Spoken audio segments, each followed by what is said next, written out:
God यहोवा नर बलि को कितना पसंद करता है, ये जो स्टेटमेंट है ये बिल्कुल झूठी और गलत है। बाइबल हमको साफ बताती है कि परमेश्वर नर बलि से घृणा करता है। चलिए खोलिए अपनी बाइबल और हम पढ़ेंगे व्यवस्था विवरण 12 का 31।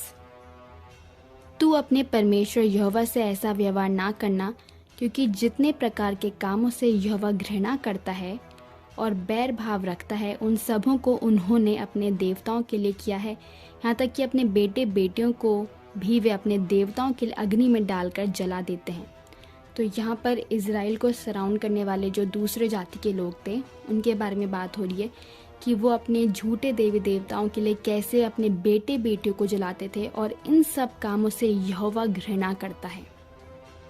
और भी वर्सेस आप पढ़ सकते हैं, जैसे व्यवस्था विवरण 18 का 10, लेवी व्यवस्था 20 2 से 5, दूसरा राजा 21 का 6, दूसरा इतिहास 28 उसका 1 से 4, और यहाँ तक कि यिर्मयाह 32 का 35 और यिर्मयाह 7 के 31 में इस प्रकार से लिखा है कि परमेश्वर के मन में इस तरीके की बात भी कभी नहीं आई। चलिए इसमें से एक वचन को पढ़ेंगे। यहाँ पर यहूदी लोग जो गलत काम करने लगे थे उसकी चर्चा हो रही है।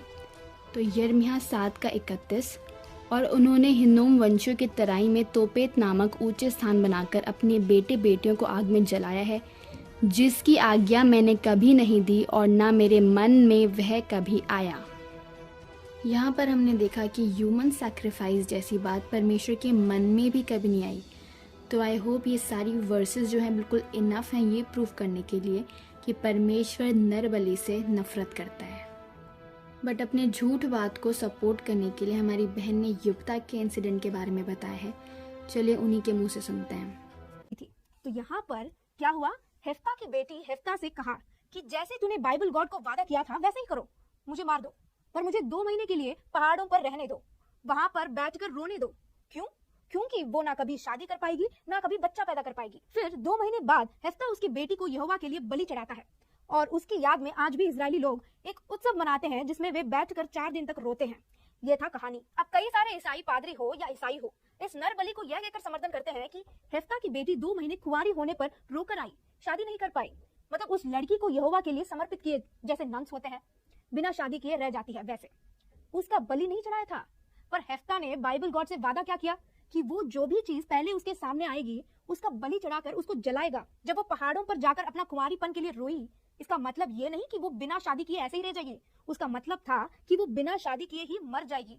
अगर हेफ्ता अपनी बेटी को मारकर जलाकर यहोवा को समर्पित नहीं किया तो उस लड़की के नाम पर उत्सव क्यों मनाते हैं? अगर जिंदा होती तो उसे भी आना चाहिए ना उत्सव में। इससे ये बात स्पष्ट होता है कि वहां पर नर बलि हुआ था। ठीक है, हेफ्ता सिर्फ एक इंसान है, पर यहोवा तो इनका गॉड है ना, इनको सब कुछ पता होना चाहिए। हेफ्ता सोचा होगा कि एक कुत्ता आएगा या लोमड़ी आएगा, ये सोचकर यहोवा को वादा किया था। अब यहोवा को हेफ्ता से कहना चाहिए था कि रे बुर्बक, ये कौन सा बेकार सा मन्नत है कि तेरी बेटी आने वाली है, पहले ये नहीं कुछ और दे दे, मतलब इसको लवर बॉय कहते हैं ना, ऐसा क्यों नहीं कहा?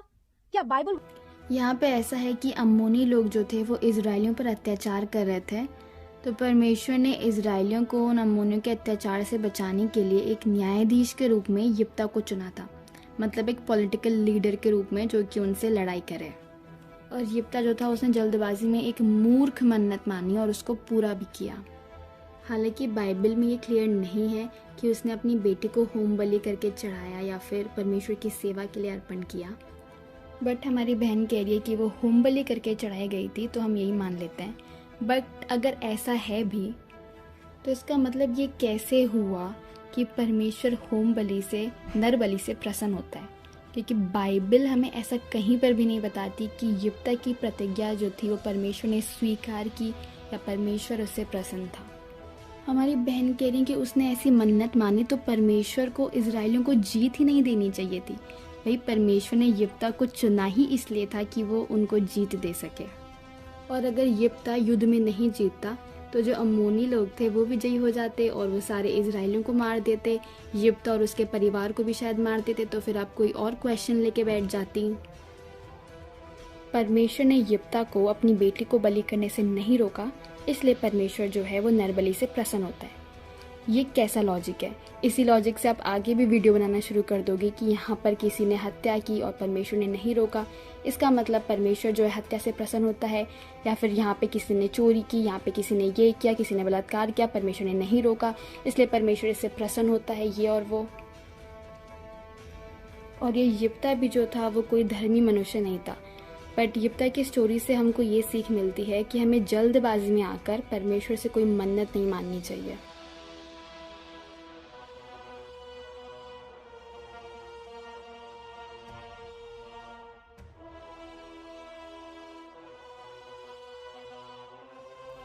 अपने बेटों में से पहलौठे को मुझे देना, इसका मतलब बलि करना नहीं है। इसको अच्छे से समझने के लिए हम पढ़ेंगे निर्गमन 13 उसका 12 से 15 आयत। पूरा पढ़ने का समय नहीं है, हम पढ़ेंगे 15वीं आयत उसका लास्ट का पार्ट। इसी कारण पशुओं में से जितने अपनी अपनी माँ के पहलौठे नर हैं उन्हें हम यहोवा के लिए बलि करते हैं, पर अपने सब जेठे पुत्रों को हम बदला देकर छुड़ा लेते हैं। तो जो पहलौठे थे उनका बहुत इम्पोर्टेंट प्लेस होता था और वो परमेश्वर के लिए पवित्र ठहराए जाते थे।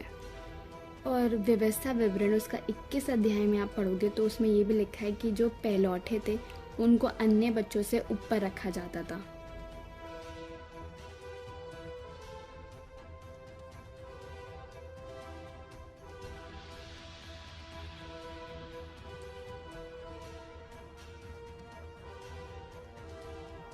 अब यहाँ से आगे की वीडियो का पर्पस जो है वो आपकी धार्मिक भावनाओं को ठेस पहुँचाना नहीं है।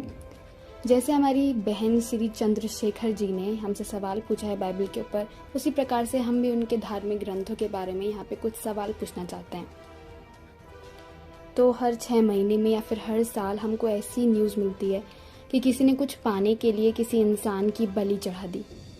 तो क्या इस बात का सोर्स हमको वेदास या फिर हिंदू ग्रंथों से मिलता है?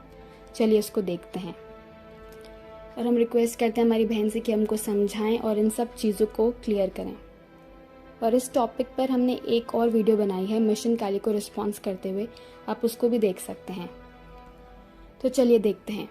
नरमेद की व्याख्या करते हुए संस्कृत के विश्वकोश शब्द कल्पद्रुम में लिखा है, जो कि आप स्क्रीन पर देख सकते हैं, अर्थात नरमेद शब्द मिद धातु से बना है जिसका अर्थ है हिंसा।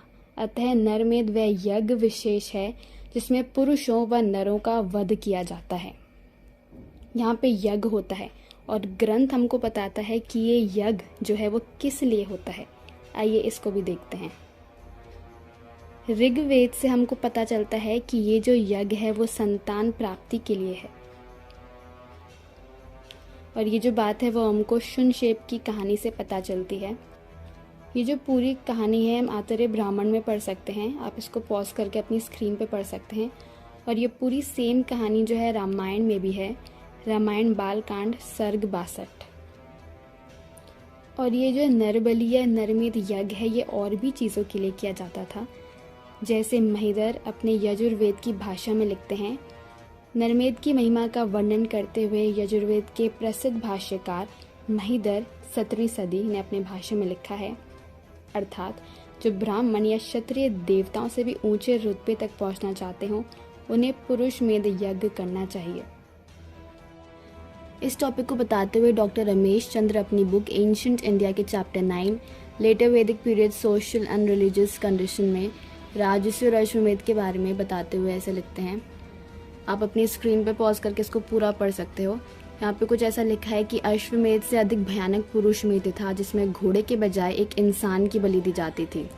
दोनों बहुत समान थे क्योंकि घोड़े को लगभग 1 वर्ष के लिए खुला छोड़ दिया जाता था और मनुष्य को उसी पीरियड के लिए एंजॉय करने की अनुमति दी जाती थी और इस दौरान उसकी सभी इच्छाएं पूरी होती थी।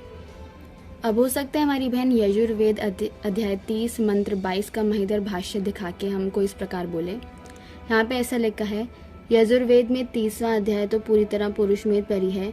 महिदर ने इस अध्याय पर भाष्य करते हुए लिखा है कि इस अध्याय में 184 पुरुष प्रयोग में लाए जाते थे। उन्हें यज्ञ मंडप के स्तंभों से बांध दिया जाता था, फिर उनके चारों ओर अग्नि घुमाई जाती थी। बाद में यह ब्रह्मा के लिए है, यह क्षेत्र के लिए है कहकर प्रत्येक को देवों के लिए चढ़ाया जाता था। तत्पश्चात उन्हें स्तंभों से खोल दिया जाता था। तो यहाँ पर ऐसे वो दिखाकर कह सकती हैं कि बाद में इन पुरुषों को छोड़ दिया जाता था।